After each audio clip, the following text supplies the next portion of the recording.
This is the Hieronymus Brewery cellar down in here. Oh my God, I got goosebumps. Look at that. Oh.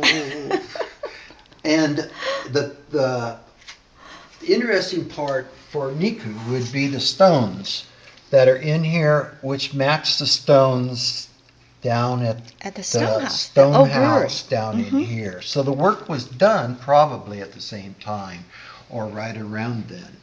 When we my wife and I purchased the building, this room was used for trash. It was a mess, and from side to side, just filled with 3 feet of trash down in here, and it was leaking subterranean water into it. And I love the arch. Yes, beautiful. We basically cleaned up the whole place and we made it waterproof. We dug out the grout out of stone walls in here and repacked it in and put waterproofing in. We sandblasted the brick ceiling in here and regrouted it and repainted it. And we then decided, what are we going to do with it? We thought, well, this is the 21st century. I think we're going to have a wine cellar now. So we built these rows of wine vaults. Each one of them holds a collection of wine Oh my for private gosh.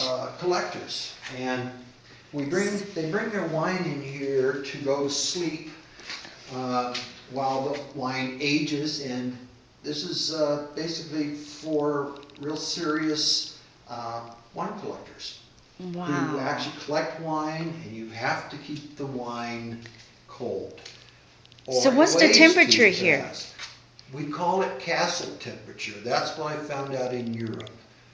And castle temperature is the correct temperature that you're supposed to consume your wine at. The actual temperature down here is around 55 to 58 degrees year round down here. That's my cave's temperature. Yeah. The beer lager cave, 54. Yeah. That's castle temperature. Castle temperature. Love this. So we took a vacant room, Mm-hmm. we built the vaults in here Mm-hmm.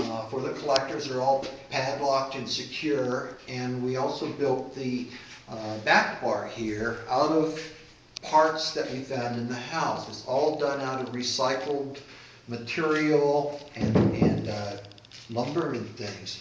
The front here, these are old doors that we found in the house, and we turned them on their side. And the rest of the stuff is wood that came out of the house, with the exception of the top here, which is a wonderful piece of old growth redwood. We retrieved a bunch, unrelated to the history of this building, but at the same time we were doing another project where we got old growth redwood out of the river, and the bar top is made out of that. Beautifully done. It looks like it belongs. Like 160 years old or more.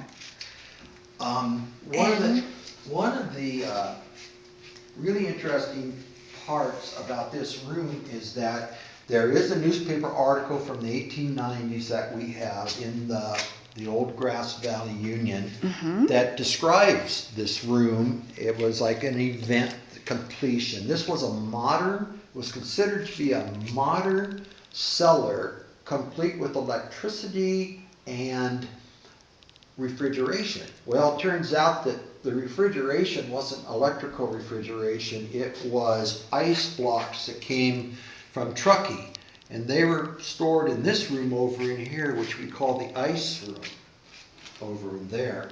And they would bring blocks of ice down through the narrow gauge railroad, and then would stop right on the other side of the highway here, where the depot was, and they would truck them over on wagons in a separate entry and pack that room full of ice And that was the modern refrigeration that they had in the 1890s. And how big is the ice box or ice It's house? about, we'll take a little look at it. 8 by 8, you think? No. It's about 12 by 12 Oh, perhaps. lots of ice. With its own vaulted ceiling. Mm-hmm. But we're using it kind of for overflow and storage, but you can get a pretty good idea. Wow, I love the arch The up there. archwork, which this archwork was done in stone. Yes. And it's an interesting room. Yes. Someday I'll clean my stuff out. Thank you. But everybody needs a Let's place put to ice put in their there. extra stuff.